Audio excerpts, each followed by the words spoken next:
that your producer in your ear? Yeah, she's like that. Yeah, Brett's on. He's live. He's live. Yeah, go. You should be talking. You should be. What accent? That's awesome.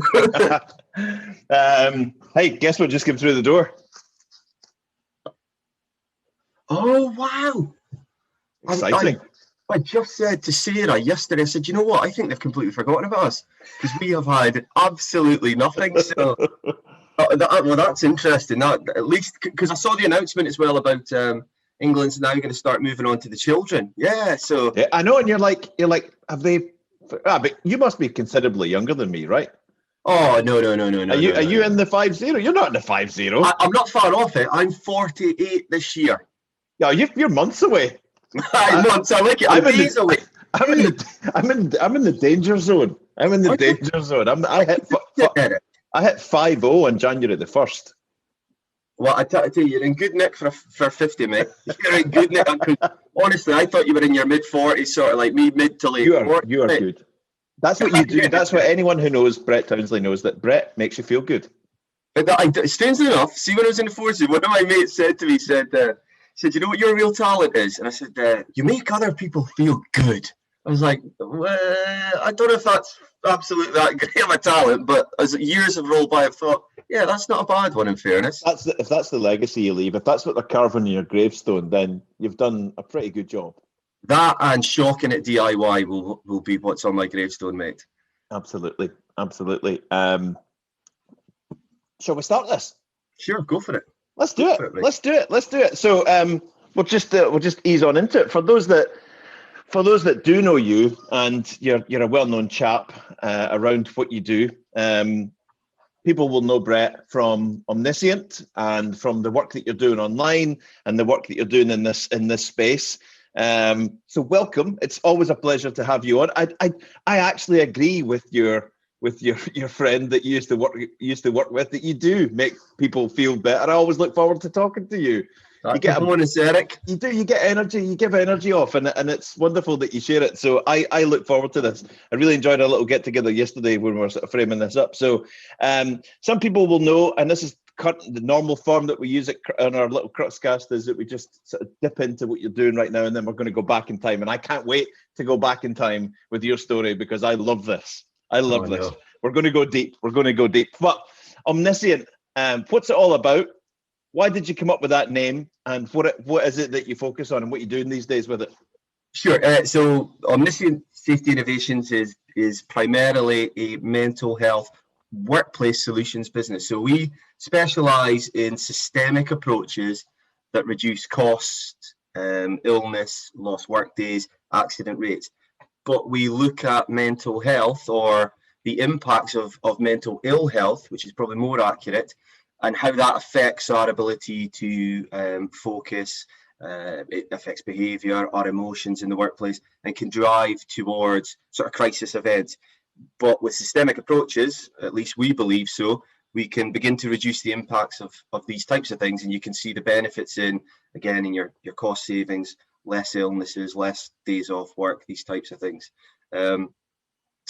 It was primarily built around safety, to be honest. I mean, that's sort of my second career is safety, and understanding that the human element of safety, us, the mistakes we make, might not just be a case of that individual is an umpty, which is often sort of the assumption in terms of when something goes wrong.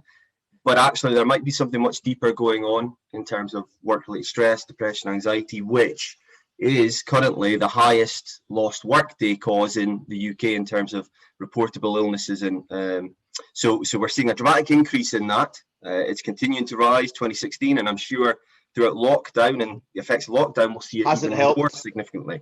Yeah. I mean, if you think about it, Eric, in terms of just simply understanding what your mental health is, 3 elements: your emotional, your psychological, and your social well-being. Can you think of one thing right now that has changed the way you socially interact? The one major thing begins with L. Lockdown. Yeah, exactly. Absolutely. Being shut in rooms, shut in small buildings, and told not to commune with our species is there you go. Yeah, so regardless, horrific. What was that? Emotional, psychological, and what? social well-being. Yeah, I like that. So you think of this, you know, regardless of how good your mental health resilience is, how good you are at dealing with pressure, how robust you are, the impact of the fact that the way we socially interact has changed is going to have an effect on you. It depends on how significant it is, because how good you are at coping, right?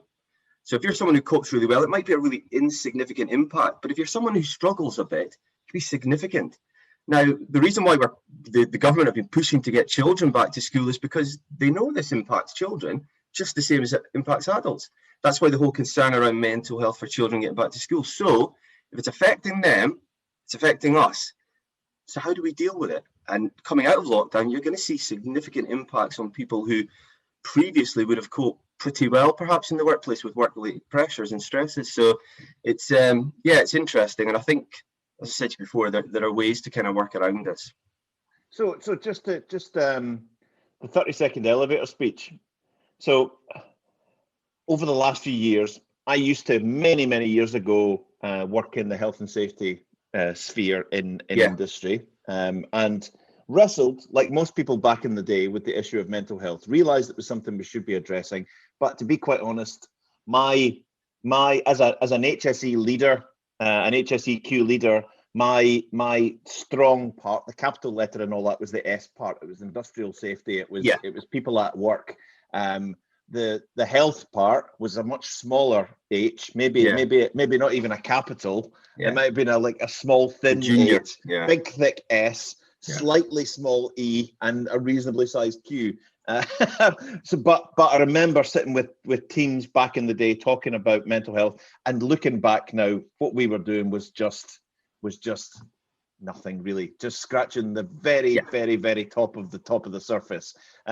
So these days, how did we get to the point? What was, because you've been involved in this space for a long time, how did we get from where we were back in the sort of the 2000s, the early 2000s, to where we are today, where mental health is not only openly spoken about, but we're encouraged and actually applauded for addressing it and getting it out there? Do you remember a year, a month, something, an event that happened? Because it's so different. It's massively different. And again, you know, the progress around mental health is fantastic. There are lots of great individuals. We've spoken about a couple of them, individuals and companies out there doing fantastic things in around the space of talking about mental health and engaging with each other. And I fully support. I think it's fantastic.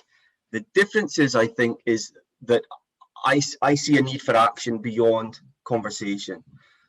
If you look, when we started Omniscient sort of two years ago, I talked about mindfulness within business in and around accidents, and understanding that actually by creating high levels of unmanaged workplace stress, what we did was we created atmospheres that were going to lead to accidents.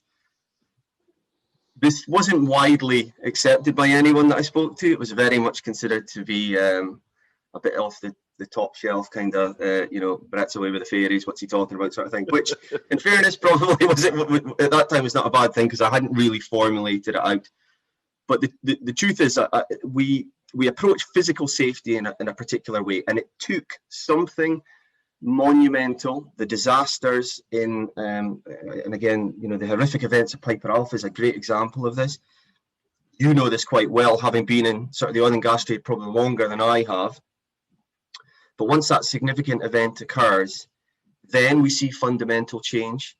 So the talking process changes to action. So what do we do about everything that we're now aware of and we understand? Well, now we need to implement systemic change. And since that, you know, safety is completely different offshore. You know, when I left the forces and joined offshore, and suddenly as I'm walking down a staircase and people are going, hold the handrail, hold it. What the, you know, but it's these fundamental cultural changes where people feel comfortable to actually say or intervene safely and help someone understand safety in a better way. So it's the same sort of thing for me in terms of mental health. We're probably still at a talking stage, which is great, but now we need to see action. And I'm guessing just from a sort of public perspective, I'm guessing royal families, ministers, celebrities, film stars, bands, Absolutely. artists, all of that, just openly talking about the fact that, you know, I've struggled with XYZ. Open the door. Opens doors, right? Open the door. You know, again, as you say, it's from the top to the bottom. You've got the royals talking about mental health, from, you know, the princes right down to the postie who walk up, knocking the door and say, "Oh, it's a tough day, you know, yeah, this, that, and the other." So people talk about mental health much more freely, which helps to break down the stigma, which then allows us to make real change. So it's these door openers, these people who have pushed the boundaries about talking about mental health, that can allow people like myself and others to follow on behind and say, well, now we've got actions, we've got systems that we can follow on, that can implement and follow on from the change that you guys have kind of broke the ceiling on. So fundamentally, you're if you were to boil it all down, you're going into organizations and basically putting a structure in place to deal with this, rather than just a wishy-washy, well, what we're going to do with we'll have a mental health awareness day in June. You're actually putting a proper structure in place. Yeah. Wow. We work with them from top to toe to design systemic approaches that put a structure in place, as you say, training, procedure, policy, intervention, all of the steps that would be in place if you were looking at a physical safety program, but around understanding what emotional hazards are in the workplace and how they impact people. It took another event like the Big L, like you mentioned earlier, that Big L, before people really sort of approached us to say, well, what is it you actually do? Because previous to that, when I started Omniscient, I jumped ship going, you know, I'll set this business up, and within 6 weeks, I'll be making a fortune. There will be clients queuing up outside the door. And then suddenly, sort of 6 months into the business, I'm going, hold on, nobody's actually knocked at the door yet. Why is that? So it was a learning process for me. And the more I spoke to people about mental health, people were still very much in the mindset of, let's talk about it. But it's now, since lockdown, I think, again, it's highlighted the need, because people can now see how important mental health is. Outstanding. How'd you come up with the name? I love the name. So that was actually a bit of an accident. I was working with a friend of mine on we do technology that goes along with the sort of process procedural approaches. Oh, really? And we were designing a piece of technology to help manage mental health in the workplace. And I had said to my friend, who was over kind of doing all the didgeridoo stuff on the laptop, because I'm shocking at all the tech bits, so he was kind of doing all that. And I said, oh, you know what would be good is sort of something that says we're kind of there always, we're ever present, we're supporting you through this continuously, because mental health is with us 24/7. And I had said, you know, oh, what's that term we use for? You were thinking omnipotent. Yes. So I was like, what's that term we use for God again? He's like, oh yeah, oh, I got it. All right. And the next thing we launched it, and I was like, that's not actually the word I was thinking of. However, it does mean sort of ever watchful, ever kind of listening, which fits just as nicely. That's beautiful. Absolutely beautiful. Yeah. Thank goodness. Thank goodness it means that, and not something else. Oh, it could have been shockingly bad. It could have been shocking. A major overhaul of the company before it even began. So you dangled a little carrot for me just there previously, and you maybe knew it, maybe you didn't, but you mentioned from my time in the forces. Oh yeah. And we've just got to unpack this.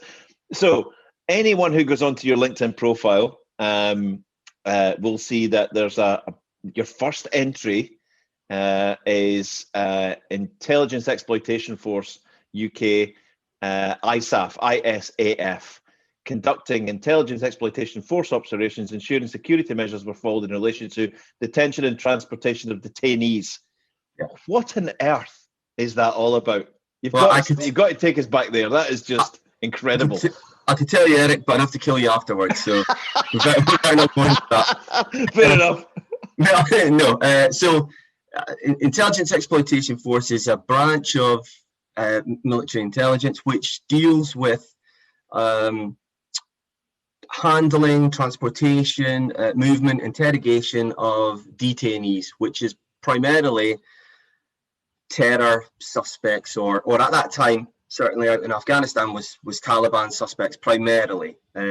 So it was about sort of keeping them safe, which strangely enough is actually one of the high priorities, and can be quite difficult, because obviously when you're moving guys in and around on aircraft and such, you've got guys that are out there shooting at each other 5 minutes ago who are now sort of sitting next to each other in an aircraft, and you're keeping them safe. But it's also about extracting information and using that information to exploit it for the better of ISAF, which is actually the International Security Force Afghanistan.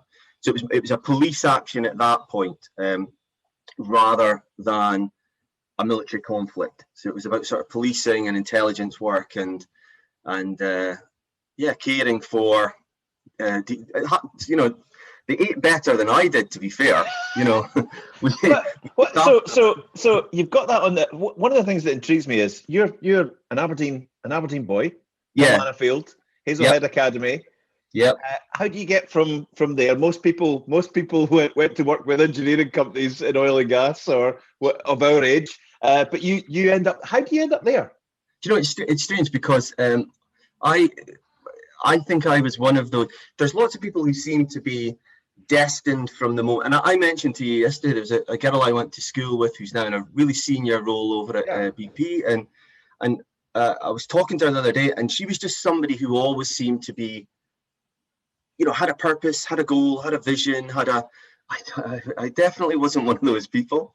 I definitely wasn't. I was somebody who spent a long time trying to find, where I was supposed to be, what I was supposed to be doing, and really, in a lot of ways, actually, who I was. I think growing up, sometimes you put on a false idea of what you think people should see of you, what should be you. You have the chameleon years where you're just sort of like trying to blend in, find your gang and find your tribe, and then you can open your feathers a little bit and open your wings a little bit. Yeah. And I kind of did that. I my first job actually started at school. I was writing for the Green Final, if you remember. I don't know if they still do the Green Final. Do they still do that? I don't even know what the Green Final is. What is that? Is it? The Press and Journal used to do a pull out. Some of your audience will probably remember this. The older ones like me, Eric, right? The Green Final, and it used to be about all the sports that happened. Yeah, you're one up on me there. All the sports that happened in and around the area. And I used to write articles for schoolboy football events. So I used to attend some of the schoolboy football games, Hazelhead, Grammar, whoever it was, and write articles, and they would go into the Green Final. Sort of football reports, articles. I'm stretching the truth there. I'm stretching the truth a little bit. But it sounds good. I used to write articles. Anyway, so I ended up, my very first job, I ended up at the Press and Journals, and I was working there as a merchandiser. So the plan was always, when I left school, my intention was to get into the press and hopefully journalism at some point. But I got into the Aberdeen Journals. I worked as a merchandiser for I think it was about 4 years there, setting up the merchandising stalls, the events, those types of things. I was picked up by the Daily Record, and I worked for the Daily Record for another few years doing the same thing, but as a regional one. So I sort of had a team and managed a team from Aberdeen up the way. But it was going from job to job at that stage, still not knowing who and what my purpose was, if you like. And I ended up going abroad. I took some time out. I went to Australia and Canada, toured for a little bit, and while I was out there, I made the decision to join up. Really? Came home. Yeah, I was at a party. Hold on. How? You can't just glaze over that. It must have been boiling away. Well, I was at an engagement party. I'd been thinking about it for a long time because, again, I think I didn't ever feel like I had a real purpose to what I was doing. It felt very much like I was going in one day to the next to collect a paycheck, coming home and going, okay, job done. And not that I didn't care about the job, but I wasn't, consumed by it. I didn't feel passionate about it. And I went away to, I guess, and this is going to sound really wishy-washy, but I guess to find myself a little bit, you know. Right. Who am I really? Who do I want to be? Where do I want to be in life? Where do I want to go? Wishy-washy in the slightest. Yeah, and I got out there and I went to, my cousin was getting engaged, and I'd been thinking about joining the services for a while, but it'd always been the army. And I was out there at a wedding, at an engagement party, and one of the young girls that was there, I was chatting away to her, and she said, "Oh, my fella's just deployed with the Australian Navy," and she was telling me about the job he did, and more and more I was getting sort of captivated by it and the travel, and I was like, "Oh, this is." So I ended up coming back, said to my folks, I actually went down to the careers office, signed up to go through obviously the tests, and so then I went back home and said, "By the way, I've decided to join up." So they were a bit like, "What?" Yeah. Because again, it was kind of random, and that was it. I very quickly got through the process. They kind of allocate you a job based on your scores, your psychometric testing, and thankfully I was offered essentially where I wanted to go, into the Fleet Air Arm with the Royal Navy Fleet Air Arm, and that was it. That's what led to it. Started out as a naval airman. Yeah. You go through basic, which is an experience in itself, particularly if you're a little bit older, because I hadn't gone in at sort of 18, so you're a little bit older. So there's lots of young lads running about, lots of noise and activity. Where I was kind of like, okay, it's 8 o'clock now, lads. I want to get to bed, and I've got my slippers ready, and I've got my cocoa ready to go, boys. I've got to be up at 5, so let's keep the noise down. So get through basic, and then I went through my job specific training, which was fantastic. Met amazing people, and then the opportunities just started to flood in. Right.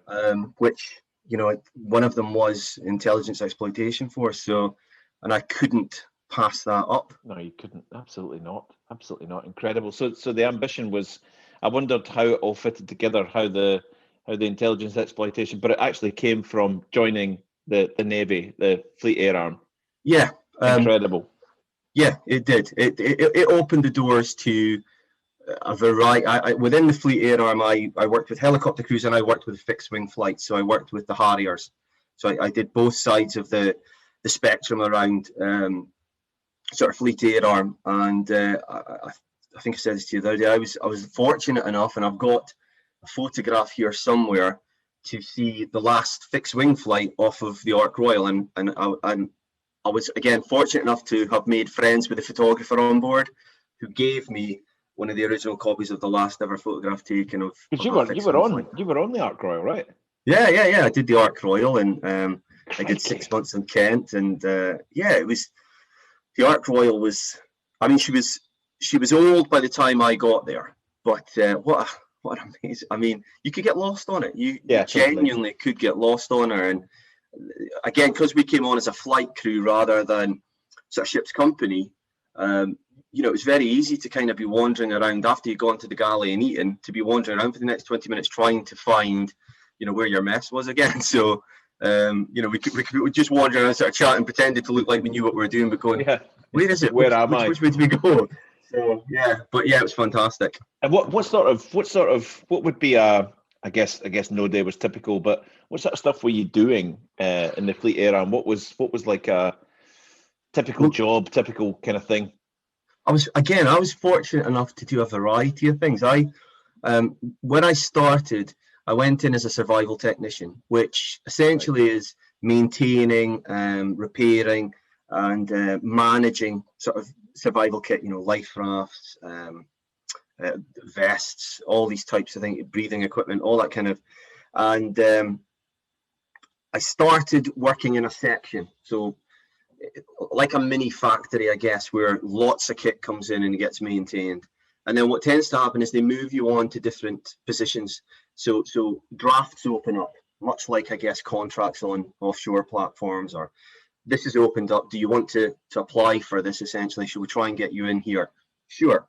So I moved over to one of the squadrons, and I ended up deploying with a Lynx flight on what essentially started out as an operational tour.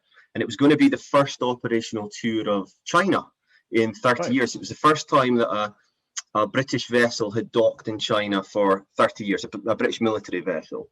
And that was, so it was kind of like I guess a well-being, a goodwill tour, if you like. But during the deployment, we turned into pirate hunting operations. And again, I think I said this to you the other day, but pirate hunting operations was much more pirate deterrent than really operations. But you know, we were patrolling the channel. We travelled through Suez Canal, came back up around and patrolled in and around the areas of pirate activity. I was thinking you couldn't do that today. It's jammed. No, it's blocked, isn't it? I know. It's just. No, I when I read that, I was just like, I'll tell you. I'll actually tell you a story about that as well. When we went to go through the Suez, everyone had been telling us that magicians come on board. So yeah, and I didn't know this. So when you're waiting to go through the Suez, there's lots of shipping waiting, loads of vessels waiting, and little dinghy boats, I guess is not the right word, but little sort of two-man crafts come alongside, and magicians come on board. Local magicians come on board, and they entertain the crews while you're waiting to go through. No so way. you give, so we had this little magician come on, and he was making things disappear and doing all these magic tricks on the flight deck. And then you just kind of give donations back to them, you know, a couple of dollars, whatever it is, and off they go. But it takes up the time you're kind of sat waiting to get funneled through the Suez. But it's just random that there's sort of, mobile magicians. They'll be making a fortune this week. They'll be making a fortune this week. They'll be doing really well there. So you were out in helicopters trying to deter pirates and all, and you know, all I've got in my mind right now is the Tom Hanks movie. Is it Captain Phillips? Yeah. I've got that kind of thing in my mind right now, and just terrified by that. So I guess you were, you know, there to try and prevent people from getting on board vessels. Yeah, it's a difficult. So the marine side of RM, the Royal Marines, will do the sort of the combat wing, if you like, of it, the combat arm of it. Will do the actual boardings, but we were there as a deterrent. The difficulty became in terms of when the pirates would be boarding a vessel, you couldn't fire, because certainly not from the choppers, because civilians. So our role was primarily, if we were told of potential pirate activity, up goes the chopper, scare off the vessel. Hopefully she doesn't follow through and try to seize whatever cargo ship or whatever it was. So it was primarily a deterrent. How effective it is, it's difficult to really know, because there is so much activity going on in and around that area, and we were getting calls, or at least activated to go regularly. But the concern was often people misunderstood or misinterpreted activities as well. So sometimes we would turn up and it wasn't pirate activity. So yeah, sure. But yeah, more a deterrent than an actual engaging activity, which I guess when you hear sort of pirate hunting, it sounds a little bit more glamorous maybe than it really was. I guess just putting it in perspective is helpful. So one thing that's, you know, doing all the sort of the survival gear and all of that. Now, we've had a couple of great guests on here that have been in it. We've had Mike Scotland, Steve BD, we've had Tim Wiggum on here, and one thing that all pushes through with these guys for me is that understanding of risk, and the fact that, and even from my own perspective, I knew that when I never came from the military. I served my time as an apprentice electrician in Glasgow, and I went offshore as an electrician, but I was working with ex-army and navy and REME and electricians and mechanics, and I always think that they had a greater understanding and sort of vision on risk and risk assessment on the fly, and being able to regroup and have a conversation and document it and move on with a plan. I found that those military guys had that in their kind of like DNA. So it makes sense when you read through your profile that you come out of the Navy, and there clearly was a plan to get into health and safety, right? No, absolutely not. None at all. Zero plan. That's my life. Zero planning. Just turn up and hope for the best. No, it wasn't, to be fair, Eric. When I left the military, I was working up in the Dundee Careers office just towards the end of my career. I had come back from deployments, and my squadron had been disbanded while I was away. So one of the fixed wing flights that I worked with had actually been disbanded. So it was almost like turning up at the gate, and it was like, here's your kit, Brett. Off you go. There isn't any. We're shut down. What? And I spoke to my draftee, which is essentially the guy who looks for the positions to get you into. And he said, look, there's absolutely nothing. So we're going to shift you up to Dundee because it's closer to home for you. And there's a role there in the careers office. You can become a recruitment advisor. So anyway, and I did all the training for recruitment advisor, and it was great. I have to say, Dundee is probably the most dangerous place I've ever been. You realise we're going to get grief for that. I'm only joking. But so I ended up in Dundee. I've got a weird thing in life, right? I've never met anyone from Dundee that I didn't like. Is a weird thing in my life. Yeah. And there are certain British, even internationally geographic areas that I've got little things about. I've yet to meet someone from Dundee that I didn't like. I had a great time in Dundee. I've got to be honest. My wife, who's a Londoner, she obviously moved up to Dundee. We stayed in Fife, so we stayed over the bridge, but that was the only place the military had a home for us. But we used to drive in, and she worked in Licenza. She was the manager in the Licenza and the. I'm saying nothing. Yeah, maybe I'll probably get myself into more trouble than I really need to hear. Yeah. Oh, really? Anyway, so. Yeah, I enjoyed my time in Dundee, but I was sitting behind a desk doing something that I wasn't really meant to be doing, if you like. And I had been offered another position to potentially go out and do some stuff in and around Libya, and so I was kind of waiting for that. And the missus said, "Yeah, that's not happening. that's not happening. You're not doing that. So here's your choice: either you get out." Or I'm getting out. And I was like, oh, okay. So I'm still to determine whether it was the right decision. I don't know. Something new. Who knows? But I ended up going down to the Admiralty in Faslane to hand in my resignation. And I was expecting my moment of glory, was there. Yep. Thanks for your service, Brett. You've been fantastic. You've been blah. fabulous. You've been the best, Brett. Stay, we need you. But he was busy and he couldn't see me, so I had to leave the letter sort of on the desk there. So it never actually happened. But I ended up leaving at that point, and we were sort of offered an option of. I was offered a role down in Essex with a firefighting team for an oil refinery, or I could come back up to Aberdeen. And I talked the wife into doing that because we'd been down south so long.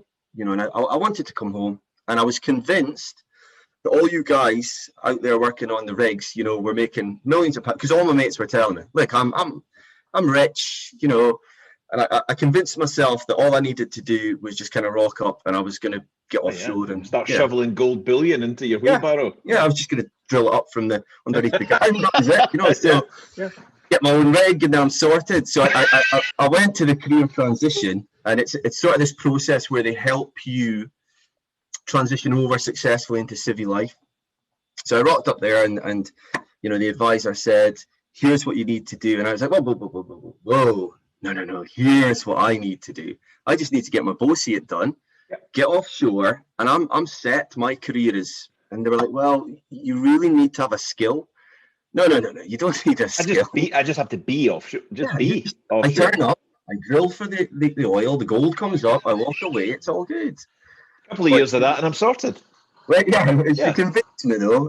And I ended up doing my Associate, and they said, and I think this touches on just what you said, Eric, you have a particular skill set that will fit nicely with safety. So do your NEBOSH.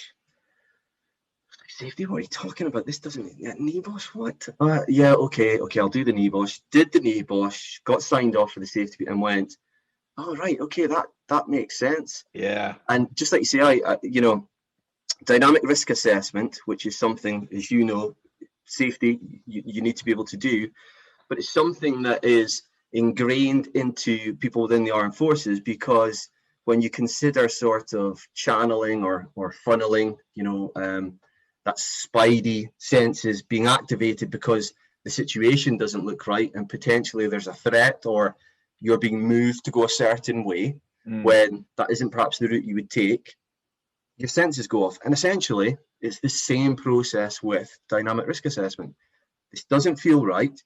Why doesn't it feel right? Well, what could go wrong with it? And what's the worst case scenario if it does go wrong? So, yeah, and I slowly started to see where the link was, and it served me well. So there's a beautiful jigsaw puzzle starting to be filled in. All the pieces are starting to pile in.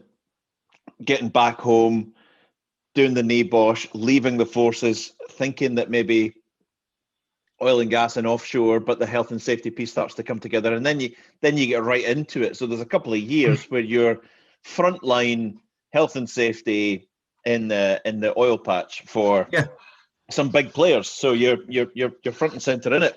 Good, easy adjustment to make, easy transition. In some ways, yes. In other ways, no. I think, you know, my friends were all scattered to the seven winds on deployments, on vessels, on and pretty much none of them up this neck of the woods. So that's a difficult transition because, you know, for X amount of years, you have had an extremely tight group of friends that you do everything with.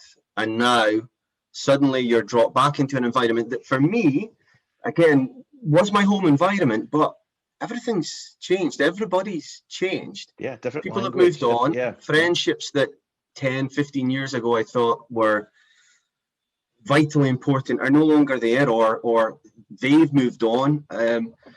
So it's a difficult transition. Plus the idea of sort of just picking up a kit bag and going, you know, wherever, that's gone. And I found that difficult, but I found moving into civilian life easy in the sense of I was beginning to find what my purpose was. And I've been searching for this for so long. And as you say, it was kind of pieces of a jigsaw puzzle coming together, because now the foundations to where what was important to me and what I could really do was going to drive a path forward for me, so I could finally get onto the course that I wanted. But it was going to take the experience of the journals. It was going to take the armed forces. It was going to take the oil and gas to come together to get me where I needed to be. I just, you know what, the best thing about, so I forgot to mention up top, this is a little anniversary for us, because you are Cruxcast number 60, and I never thought we'd get to number 5. So you're number 60, right? So that's pretty amazing. But happy birthday. Thank you very much. Thank you very much. One of the things that strikes me about all of these is the brilliant examples of sliding doors. You know, like if you hadn't gone into the forces, if you hadn't gone to take that trip across to Australia and tour the world and all of that, what would it's almost like this was, I know it's silly, but almost like these were all parts of a story that was meant to be. Absolutely. I'm not somebody who is huge on fate and all, but when I look back on my life, and believe me, there have been, you know, I've made mistakes. I've gone the wrong way. I've made blunders. Things have not, you know, it's not been this journey of self-realization every single step of the way. But when I look back and reflect on it, I can see, like you say, those jigsaw pieces starting to come together to take me to where now, at this step, I know exactly what I want to do. I know exactly why I want to do it. And I know exactly what good it can do, the legacy it can leave. And I think, as you rightly say, those sliding doors have led me to this point. And without them, I think I would have been, you know, sitting in a corner, curled up, crying somewhere probably right now. So I just absolutely love it.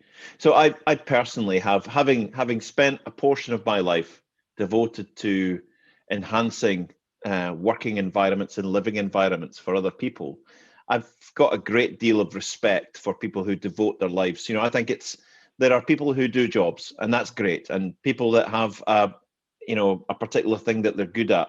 I often think, and I'll probably get some criticism for this, but I often think that people that have devoted their lives to the health and safety of others have got a special thing. There's something about them, right?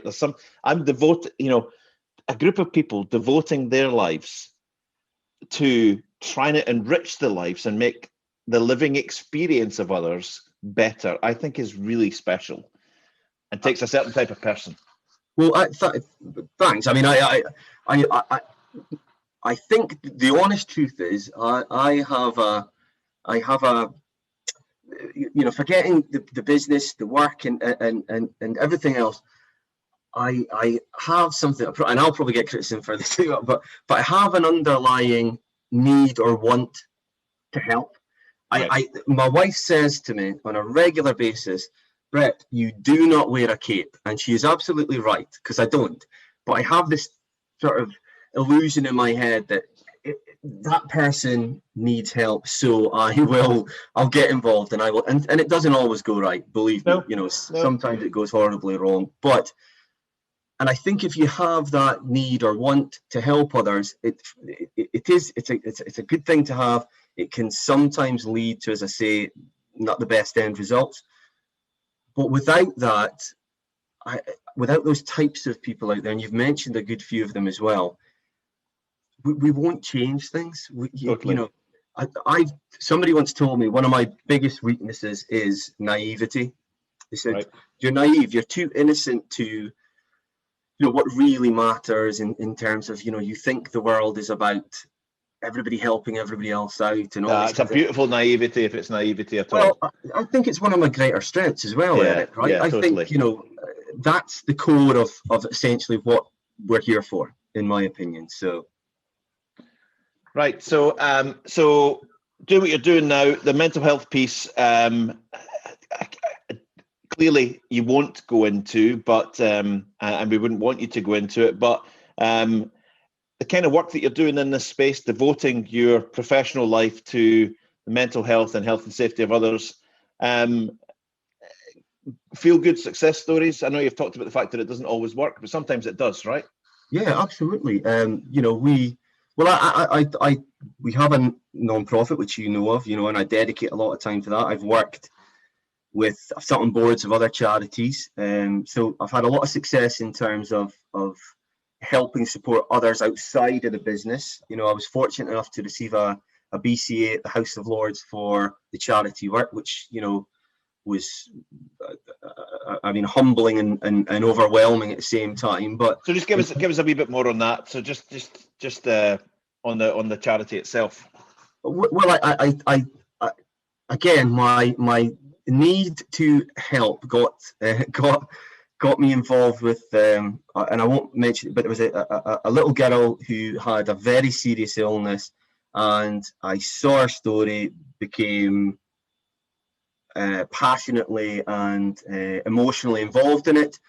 I helped to arrange for her to meet Little Mix and Mickey Mouse stars and things, and then we ended up raising a lot of money and spent a lot of time trying to help her achieve some of her wish list, which led into other things. I ended up on the board of the charity and on and on, and then we formed our own not-for-profit Make Minds Matter, which was essentially about raising awareness about all the guys that you've mentioned there, right, about highlighting what they're doing. So again, people say this is a conflict of interest because my business does what a lot of these guys are doing, but I wanted to kind of raise everyone in that sector and say, well, yeah, it's not just what we're doing, but look at what these guys are doing, look at what these guys are talking about. So Make Minds Matter is focused on highlighting all of the good work within the community around mental health and well-being, regardless of who, where, what they're doing. And I was lucky enough to receive a BCA at the House of Lords